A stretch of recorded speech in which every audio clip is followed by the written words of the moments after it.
국가의 미래를 위협하는 시한폭탄, 이재명 대통령이 부동산을 두고 한 말입니다. 그러면서 가용한 수단을 다 썼고 필요하면 법과 제도를 고쳐서라도 택지를 확보하겠다고 했죠. 그렇게 또 하나의 초강수 대책이 나왔습니다. 그런데 좀 이상합니다. 이 정부는 대출을 조이고 세금을 매기며 집값을 잡겠다고 대책을 거듭 쏟아냈거든요. 그런데도 집값은 역대 어느 정부의 초기 모습보다도 더 올랐습니다. 게다가 이 초강수, 막상 뜯어보면 알맹이도 비어 있습니다. 공원까지 꺼냈다가 도로 빼버리고 정작 서울에 새로 지정한 택지는 얼마 되지도 않거든요. 이 8.13 대책, 말은 총력전인데 실속은 어디로 갔는지 하나씩 살펴보겠습니다. 먼저 발표된 대책부터 볼게요. 크게 두 갈래입니다. 하나는 공급을 왕창 늘리겠다. 다른 하나는 투기 수요는 더 조이겠다입니다. 공급 쪽은 수도권에 23만 가구를 더 짓고 첫 샀다는 기간을 확 줄이겠다는 거예요. 여기에 부동산 사업자금 지원을 47조 8천억 원 규모로 늘리고요. 수요 쪽은 정작 본인은 한 번도 안 살아본 집을 가진 사람의 대출까지도 막겠다는 겁니다. 그럼 정부는 왜 이렇게 다급할까요? 숫자를 보면 이해하실 수 있습니다. 이 정부가 출범한 첫 해에 서울 아파트 값이 11%가 올랐습니다. 국토교통부가 국회에 제출한 자료 기준이고요. 역대 정부 초기와 비교하면 문재인 정부가 8.2%, 이명박 정부가 5.4%였고 박근혜, 노무현, 윤석열 정부 때는 오히려 더 떨어졌습니다. 그러니까 이 정부 초기 상승세가 역대 가장 가팔랐던 겁니다. 집값 잡겠다고 취임하자마자 대책을 이어갔는데 결과는 정반대죠. 그러니 대통령이 시한폭탄이라며 총력전을 선언한 겁니다. 자, 그러면 공급부터 볼게요. 정부는 마른 수원을 짜듯 땅을 다 끌어모으겠다고 했습니다. 상가나 사무실 자리였던 비주거 용지를 주택용으로 바꾸고 군사 규제에 묶인 땅도 풀고 그린벨트까지 풀겠다고 나선 거죠. 여기 하나 더 짚고 갈 게 있는데요. 23만 가구라는 숫자엔 재개발, 재건축이나 이미 발표됐던 부지가 다 섞여 있습니다. 그중에서 이번에 새로 지정한 택지만 따로 떼서 보면 목표가 10만 가구인데 지금 위치가 공개된 건 딱 세 곳이에요. 그린벨트를 푼 경기 남양주에 2만 1,700가구, 경기 광주에 4,500가구고요. 그리고 서울은 강서구 염창동, 옛 공원 자리 한 곳, 1,000가구입니다. 세 곳이 합쳐서 2만 7천 가구인 거죠. 네, 이번에 서울에서 새로 잡은 택지는 사실상 1,000가구뿐인 겁니다.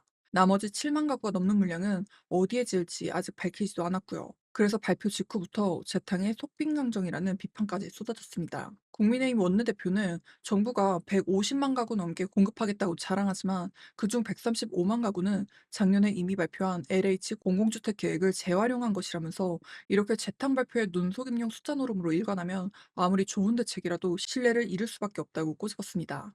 알맹이가 빠졌다는 데는 이유가 있습니다. 관심이 컸던 큰 카드들은 줄줄이 사라졌거든요. 첫 번째가 용산공원입니다.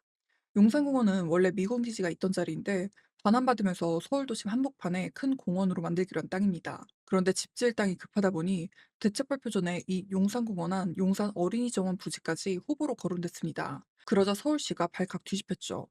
오세훈 시장은 용산공원은 서울의 허파라고 말하면서 훼손은 1cm도 동의할 수 없다고 했습니다. 용산 주민들은 반대와 한 300개를 내걸었죠. 결국 정부는 최종 발표에서 이곳을 빼버렸습니다. 그런데 여기서 끝난 게 아니죠. 발표가 나왔던 그날 밤 청와대 경제수석이 방송에 나와 이렇게 말했거든요. 국가가 반환받은 땅인데 이렇게 비워두는 게 맞는지 논의가 필요하다. 민간에 나눠주면 안 되지만 공공이 소유하는 방식으로 주택을 공급하는 것도 생각해 볼 필요가 있다는 취지였죠. 발표 땐 쏙 빼놓고 하루도 안 돼 다시 불씨를 되살린 셈입니다. 서울시와도 계속 협의 중이라 용산 카드는 아직 안 꽂혔습니다. 다만 이 땅은 애초에 특별법부터 고쳐야 지을 수가 있어서 실제 실현까지는 갈 길이 멀고요. 두 번째로 빠진 게 서울의 그린벨트입니다. 그 중에서도 정부는 강남권 알짜 땅까지 손대려고 했습니다. 강남의 세곡, 자곡동, 서초대곡동, 송파 방이동 같은 곳이죠. 입지가 좋아 유력 후보로 꼽혔습니다. 그런데 푼다는 얘기가 나오자마자 그 일대 호가부터 들썩였어요. 한 보도에 따르면 강남 자곡동에 건축도 못하는 나대지가 3.3제곱미터에 700에서 800만 원 하던 게 요새는 1,800에서 2천만 원까지 사겠다는 문의가 몰린다고 합니다. 두 배가 넘게 뛴 셈인 거죠. 사실 강남 그린벨트는 문재인 정부 때도 꺼냈다가 서울시의 반대로 접었던 카드입니다. 이번에도 오세훈 시장이 추가 해체는 안 된다면서 막았고 결국 최종 대책에선 빠졌습니다. 그럼 새 땅도 얼마 없는데 정부는 뭘로 공급을 늘리겠다고 하는 걸까요? 핵심은 속도에 있습니다. 그동안은 택지를 정하고 첫 삽을 뜨기까지 평균 68개월, 5년 반이 넘게 걸렸습니다. 근데 이걸 37개월로 무려 31개월이나 줄이겠다는 거죠. 속도를 내려면 또 돈이 필요합니다. 그래서 이 자금을 26조에서 47조 8천억 원으로 두 배 가까이 늘렸습니다. 얼핏 보면 이젠 진짜 빨리 짓겠구나 싶은데 여기서도 따져볼 게 많습니다. 바로 이 돈의 정체라는 건데요. 이 47조 8천억 원, 정부가 다 현금으로 대주는 돈이 아니라는 겁니다. PF 보증에 부실난 사업장 살리는 정상화 자금에 은행이 빌려주는 돈까지 다 합친 금융지원 규모거든요. 나라 돈으로 직접 되는 몫은 그 중에 일부고요. 나라가 보증을 서줄 테니 민간이 빚을 내서 지으라는 구조인 셈인 겁니다. 그래서 문제는 이건데요.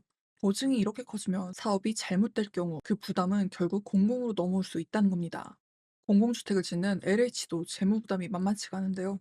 LH의 2024년 말 부채가 약 153조 원인데 자체 중장기 재무 계획에서는 2028년이면 236조 원까지 늘어날 걸로 전망했습니다. 결국 이번 지원은 정부가 직접 쓰는 재정뿐만 아니라 상당 부분을 보증과 금융에 기댄 구조라는 비판이 나오는 겁니다.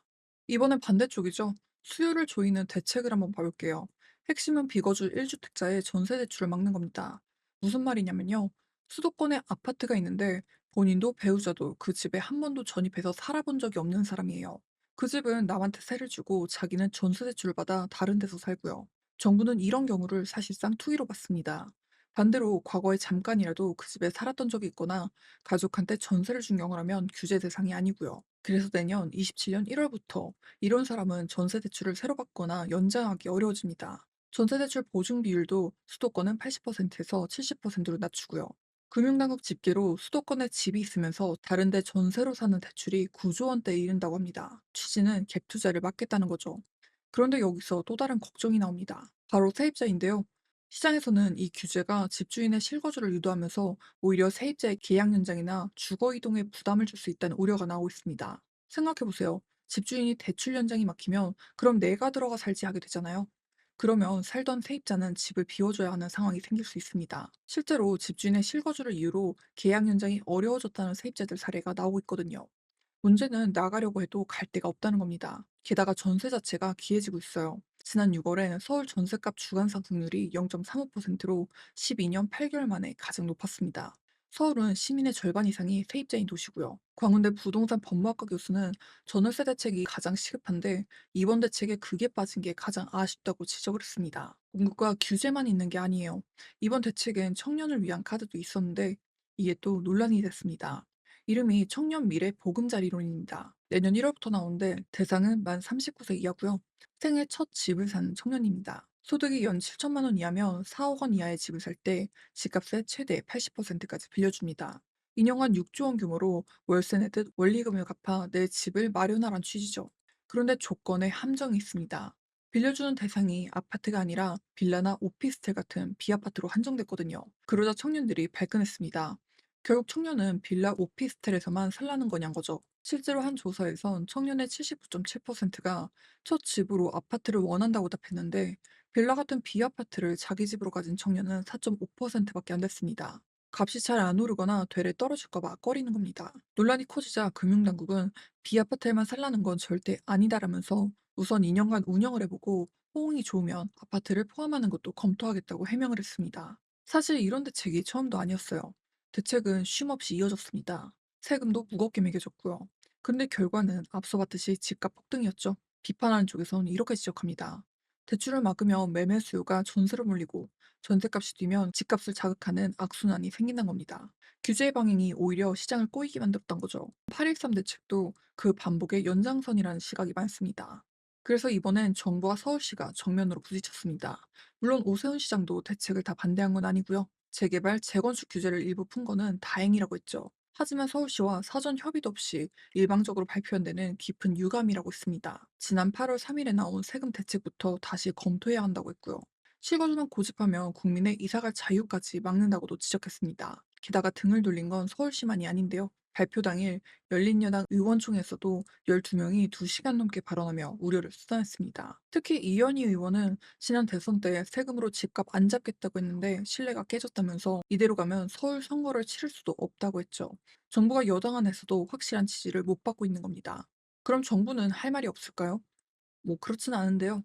부동산 거품을 지금 안 잡으면 일본처럼 잃어버린 20년, 30년이 올 수 있다는 거죠. 그러니 지금은 할 수 있는 모든 걸 동원해 공급을 늘리고 투기를 막아야 한다고 하는 겁니다. 대통령은 정책을 바꾸는 걸 오락가락이라 하지 말라며 필요하면 계속 손보겠다고 했습니다. 위치가 아직 안 나온 신규 택지도 국토부는 단순 검토가 아니라 사실상 입지가 확정됐고 지자체 협의도 끝나 연내 공개하겠다고 했습니다. 실제로 일부 전문가들은 규제와 금융을 확 푼 점, 기존 부지 착공을 앞당긴 점은 긍정적으로 평가했습니다. 반면 비판한 쪽은 이렇게 보고 있습니다. 그렇게 규제를 했는데도 집값이 더 올랐으니 문제는 강도가 아니라 방향이라는 거죠. 그런데 이번에도 방향을 바꾸기보다 기존 정책의 강도만 더 높였다는 겁니다. 야당은 더 세게 발언하고 있습니다. 첫 단추부터 잘못 꼈으니 부동산 정책을 원점에서 다시 짜야 한다면서 경제 참모부터 교체하라고 요구하고 있죠. 정리하면 이렇습니다. 시한폭탄이라며 내놓은 초강수. 그런데 뜯어보면 용산공원은 뺐다가 그날 밤 다시 꺼냈고요. 강남 그린벨트는 접었고 서울의 새로 지정한 택지는 청가구뿐입니다. 공급의 상당 부분은 보증과 금융에 기댔다는 비판이 나오고 수요를 조이는 규제는 세입자에게 부담을 줄 수 있다는 우려도 있습니다. 청년들 측마저 빌라에 살라는 거냐면서 논란에 휩싸였고 서울시에 이어 여당 안에서도 우려가 터져나오고 있습니다. 결국 질문은 이겁니다. 집값을 잡는 길은 이렇게 규제와 공급을 한꺼번에 밀어붙이면 된다는 걸까요? 아니면 방향부터 다시 봐야 하는 걸까요? 여러분은 어떻게 생각하시나요? 댓글로 꼭 남겨주세요. 오늘의 내용이 도움이 되셨다면 구독과 좋아요는 큰 힘이 됩니다. 다음 영상에서도 또 알찬 내용으로 찾아뵐게요. 지금까지 나나의 경제시선이었습니다. 감사합니다.